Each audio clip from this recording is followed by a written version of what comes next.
अफगानिस्तान के पंजशीर में पहाड़ी योद्धाओं ने तालिबान से हारती बाजी को एक बार फिर जीत में बदल दिया है। पंजशीर में भीषण लड़ाई जारी है। अफगानिस्तान में लोग सड़कों पर उतर आए हैं। लेकिन दोस्तों, इस बीच पंजशीर से आई एक खबर ने पूरी दुनिया में तहलका मचा दिया है। खबर यह है कि तालिबान के ठिकानों पर किसी एयरफोर्स ने जमकर बमबारी की है, जिससे तालिबान बुरी तरह तबाह हो गया है। तालिबान का ये सीक्रेट दुश्मन आखिर कौन है और क्यों वो अपनी पहचान छुपाकर तालिबानियों का काल बन गया है? क्योंकि इससे पहले पाकिस्तान ने तालिबान के समर्थन में नॉर्दर्न अलायंस पर बम बरसाए थे, जिसके बाद अब इस रहस्यमयी वायुसेना ने तालिबान और पाकिस्तान के कमांडोज के चीथड़े उड़ा दिए हैं। ना किसी को भनक लगी और ना कोई खबर। तालिबान काबुल में जीत का जश्न मना रहा था और पंजशीर में उसके लड़ाकों को इस अज्ञात हमलावर ने खाक कर डाला है। पाकिस्तानी एयरफोर्स की मदद से तालिबान ने पंजशीर के बड़े हिस्से पर कब्जा कर लिया था, जिसके बाद नॉर्दर्न अलायंस के लड़ाकों ने गुरिल्ला वॉर छेड़ दिया। इन विद्रोहियों ने बड़ी हिम्मत दिखाते हुए पाकिस्तान का एक फाइटर जेट भी मार गिराया है। लेकिन बीती रात पंजशीर के योद्धाओं का अज्ञात रखवाला आया और पूरी कहानी ही बदल कर चला गया। दोस्तों, इस सीक्रेट एयरफोर्स के बारे में आपको बताने वाले हैं, जिसको सुनकर ही आपको 440 वॉट का झटका लग सकता है, क्योंकि आपने भी शायद ये बात नहीं सोच रखी होगी। लेकिन दोस्तों, इससे पहले आपको बता दें कि आखिर हुआ क्या है। तो दोस्तों, पंजशीर में इस अज्ञात वायुसेना ने 3 फाइटर जेट से हमला किया है। अब इस बात को लेकर कयास तेज हो गए हैं कि पंजशीर का ये रखवाला आखिर कौन है। तो दोस्तों, मैं आपको एक एक करके उन देशों के नाम बताने वाला हूं जिन पर उंगली उठी है। खैर, ये सच साबित हो पाएगा इसकी गुंजाइश फिलहाल तो नहीं है, लेकिन जब आप ये जानेंगे तो खुद ब खुद सच्चाई तक पहुंच जाएंगे। लिहाजा वीडियो पर लगातार बने रहिए, क्योंकि एक देश का नाम आते ही आपकी आंखें चार होने वाली हैं। क्या ईरान है पंजशीर का सीक्रेट रखवाला? दोस्तों, सबसे पहली उंगली उठ रही है ईरान की ओर, क्योंकि पंजशीर में पाकिस्तानी हमले की ईरान ने ही सबसे कड़ी निंदा की थी और पाकिस्तान के खिलाफ जांच की मांग की थी। ईरान विदेश मंत्रालय ने बाकायदा बयान जारी करते हुए कहा था कि अफगानिस्तान में पाकिस्तानी एयरफोर्स द्वारा विद्रोही ताकतों पर किया गया हमला निंदनीय है और वैश्विक समुदाय को पाकिस्तान की जांच करनी चाहिए। लेकिन अब कयास लगाए गए हैं कि तालिबान के खिलाफ फाइटर जेट से उसी ने हमला किया है। एंटी तालिबान फोर्स के प्रमुख अहमद मसूद के समर्थक और पंजशीर के उपराज्यपाल कबीर वासिक ने दावा किया है कि पंजशीर और अंदराब में भीषण लड़ाई जारी है। अहमद मसूद के नेशनल रेजिस्टेंस फोर्स के हमले में तालिबान को भारी नुकसान हुआ है। इसके साथ ही एंटी तालिबान फोर्स ने काफी खतरनाक गुरिल्ला वॉर शुरू कर दिया है, जिसमें तालिबान के कई आतंकी मारे गए हैं। क्या अफगानिस्तानी वायुसेना ने किया हमला? दोस्तों, जिन अज्ञात लड़ाकू विमानों ने पंजशीर घाटी में तालिबान के ठिकानों पर हमला किया है, उसको लेकर कई एक्सपर्ट कह रहे हैं कि वो फाइटर जेट अफगानिस्तान वायुसेना के हो सकते हैं, जो तालिबान से युद्ध के दौरान तजिकिस्तान या उज्बेकिस्तान चले गए थे। लेकिन अभी तक इसकी आधिकारिक तौर पर पुष्टि नहीं की गई है। लेकिन चश्मदीदों का कहना है कि कम से कम 3 फाइटर जेट देर रात पंजशीर की घाटी में तालिबान के ठिकानों पर बमबारी कर रहे थे। स्थानीय लोगों ने विमानों को उड़ान भरते हुए देखा है। क्या रूस ने तालिबान पर बरसाए बम? दोस्तों, तालिबान को लेकर रूस भी बेहद खफा है। रूस के विदेश मंत्री सरगेई लवरोव ने तालिबान को फिलहाल मान्यता देने के बजाय चुनावी प्रक्रिया अपनाने पर ही जोर दिया है। उन्होंने कहा कि रूस तभी तालिबान सरकार के गठन के कार्यक्रम में हिस्सा लेगा जब यह सभी पक्षों को मिलाकर बनाई जाएगी। लवरोव ने कहा कि हम सरकार गठन की ऐसी प्रक्रिया का समर्थन करते हैं जिसमें पूरा अफगान समाज दिखाई दे। इसमें तालिबान के साथ अन्य जातीय गुट जैसे हजारा, उज्बेक और ताजिक मूल के लोग भी शामिल हों। उन्होंने कहा कि अगर ऐसा होता है तो हमें अन्य देशों के साथ मिलकर कार्यक्रम में हिस्सा लेने में खुशी होगी। रूस का सीधा इशारा पंजशीर को लेकर भी था और इसी मामले में वो एयर स्ट्राइक में भाग ले सकता है। क्या भारत की वायुसेना ने किया तालिबान पर वार? दोस्तों, इस वक्त पंजशीर को भारत के सहयोग की सबसे ज्यादा जरूरत थी।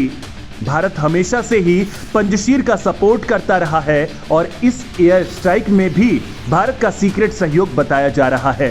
दोस्तों, जो बातें निकलकर सामने आई हैं वो इशारा करती हैं कि भारत ने अपने दोस्त पंजशीर के योद्धाओं का सपोर्ट किया है। मैं आपको जो बताने वाला हूं वो आपके गले जरूर उतर जाएंगे। पंजशीर का दोस्त नंबर 1 रहा है भारत। भारत ने नॉर्दर्न अलायंस के जमाने में अफगानिस्तान के विद्रोहियों के हथियारों से लेकर दवाओं तक में मदद की है। तालिबानी पाकिस्तानी नरसंहार के बीच एक बार फिर से पीएम मोदी से पंजशीर के विद्रोहियों की मानवीय मदद की मांग उठ रही थी। दरअसल दोस्तों, तजिकिस्तान के फरखोर में भारतीय वायुसेना का एयरबेस है, जहां से अफगानिस्तान का मजार शरीफ कुछ ही मिनटों की दूरी पर है। भारत यहां से पंजशीर के योद्धाओं को हथियारों से लेकर बाकी मदद भी बहुत तेजी से पहुंचा सकता है। लोग लगातार मोदी से मदद की अपील कर रहे थे। खबर आई कि डोभाल ने इसको लेकर रणनीति भी अपनाई थी और इसी बीच पाकिस्तानी वायुसेना ने हमला किया तो दुनिया के सामने पाकिस्तान की पोल खुल गई और भारत को मौका मिल गया। इससे पहले भारत के दोस्त कहे जाने वाले अफगानिस्तान के कार्यवाहक राष्ट्रपति अमरुल्लाह सालेह के करीबी कपिल कोमिरेड्डी ने भी ट्वीट करके कहा था कि भारत का तजिकिस्तान में एयरबेस है। यह पंजशीर से मात्र 1 घंटे की दूरी पर है। यह वही जगह है जहां से भारत ने नॉर्दर्न अलायंस की मदद की थी। अंतर्राष्ट्रीय मामलों के विशेषज्ञ कमर आगा ने भी कहा है कि भारत को पंजशीर के लोगों की मानवीय मदद करनी चाहिए। हालांकि उन्होंने कहा कि भारत को अकेले मदद करने की बजाय अपने दोस्तों जैसे ईरान, तजिकिस्तान, उज्बेकिस्तान को भी साथ लेकर मदद पहुंचानी चाहिए। चूंकि भारत सीधे तौर पर अफगानिस्तान से नहीं जुड़ा हुआ है, ऐसे में उसे तजिकिस्तान की सहायता से अफगान विद्रोहियों की मदद करनी चाहिए, क्योंकि तालिबानी इससे नाराज हो सकते हैं और वो कश्मीर में भारत के लिए दिक्कत पैदा कर सकते हैं। दोस्तों, भारत का तजिकिस्तान के फरखोर में जो हवाई ठिकाना है उसे अयानी बेस भी कहा जाता है। ये विदेश में भारत का एकमात्र हवाई ठिकाना है। यहीं से उसने नॉर्दर्न अलायंस के नेता अहमद शाह मसूद के लड़ाकुओं की मदद की थी। भारत ने यूनिफॉर्म, छोटे हथियार, मोर्टार गोले, कश्मीर में जब्त की गई AK-47 राइफल, सर्दियों के कपड़े, खाना और दवाएं भेजी थी। पहले नॉर्दर्न अलायंस की एक छोटी सी वायुसेना भी थी जिसे भारत ने फरखोर में मेंटेन किया था। इसमें हेलीकॉप्टर और मिग विमान शामिल थे। भारत ने अहमद शाह मसूद को 2 Mi-8 हेलीकॉप्टर दिए थे। भारत अभी अयानी बेस पर एक हॉस्पिटल चला रहा है। अब इतने साल बाद एक बार फिर से पंजशीर के शेर कहे जाने वाले अहमद शाह मसूद के बेटे अहमद मसूद तालिबान से लोहा ले रहे हैं और भारत से मदद की उम्मीद की जा रही थी। बड़ी बात तो यह है दोस्तों कि इस बेस पर अभी भारतीय वायुसेना के जवान तैनात हैं। ये वही एयरबेस है जिसने अफगानिस्तान से लोगों के निकाले जाने में बड़ी मदद पहुंचाई थी। तजिकिस्तान का गिस्सार सैन्य एरोड्रम या अयानी एयरबेस देश की राजधानी दुशांबे के पास एक गांव में स्थित है। इसके विकास में भारत ने $7 करोड़ खर्च किए थे। इस पर 3200 मीटर का आधुनिक runway, air traffic control, navigation उपकरण और मजबूत एयर डिफेंस सिस्टम बनाया गया है। हालांकि इसे लेकर दोनों देशों की सरकारों ने सार्वजनिक तौर पर बहुत ज्यादा चर्चा नहीं की है। इसके साथ भारत के जुड़ने को लेकर चुप्पी ही साधी जाती रही है। जब अफगानिस्तान संकट के दौरान भारतीय वायुसेना ने इसका इस्तेमाल किया तो यह रोशनी में आया। दरअसल दोस्तों, अटल बिहारी वाजपेयी सरकार के दौरान साल 2001-2002 में भारतीय विदेश मंत्रालय और सुरक्षा एजेंसियों ने अयानी में इस सैन्य बेस के विकास का प्रस्ताव रखा था और पूर्व रक्षा मंत्री जॉर्ज फर्नांडीज ने इसका समर्थन किया। भारतीय वायुसेना ने एयर कॉमोडोर नसीम अख्तर से एयरबेस पर काम करने को कहा था। भारत सरकार ने इसके लिए बॉर्डर रोड्स ऑर्गेनाइजेशन की टीम की मदद भी ली। भारतीय टीम ने हैंगर, ओवरहॉलिंग और रिफ्यूलिंग क्षमता पर भी काम किया। रिपोर्ट के मुताबिक पूर्व एयर चीफ मार्शल धनोआ को साल 2005 में इस बेस का फर्स्ट बेस कमांडर नियुक्त किया गया। पहली बार नरेंद्र मोदी सरकार में फाइटर प्लेन्स की पहली बार अंतर्राष्ट्रीय तैनाती की गई थी और वो फाइटर जेट्स इस बेस पर फिलहाल भी मौजूद हैं। तो बहुत संभावना है कि भारत ने अपने दोस्तों की मदद के लिए एयर स्ट्राइक की है, क्योंकि ना तो ईरान, ना ही अफगान वायुसेना और ना ही तजिकिस्तान के लिए एयर स्ट्राइक संभव थी। ऐसे में केवल भारत का ही ऑप्शन खुला बचता है। वैसे भी भारत पहले से ही दोस्ती निभाता आया है, लिहाजा इस बार भी भारत के जाबाजों ने पाकिस्तान को मुंहतोड़ जवाब देने के लिए मिशन लॉन्च किया है। दोस्तों, ये एयरबेस भारत के लिए बेहद काम का है, क्योंकि तजिकिस्तान की पाकिस्तान अधिकृत कश्मीर से केवल 20 किलोमीटर की दूरी है। यूरेशियन टाइम्स की एक रिपोर्ट में बताया गया था कि पाकिस्तान की निगाहें तजिकिस्तान में भारत की सैन्य तैनाती पर जमी रही है। अफगानिस्तान हो या ईरान, पाकिस्तान भारत की मौजूदगी को अपने लिए खतरा समझता है। भारत के लिए भी यह बेस इसलिए और अहम हो जाता है। रिपोर्ट में कहा गया है कि सियाचिन ग्लेशियर में भारत को पाकिस्तानी सैनिकों के ऊपर बढ़त मिल सकती है।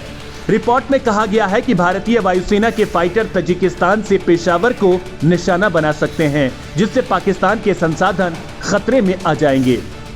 युद्ध की स्थिति में पाकिस्तान को पूर्व से पश्चिम में जाना पड़ेगा, जिससे भारत के साथ उसका सुरक्षा तंत्र कमजोर पड़ जाएगा।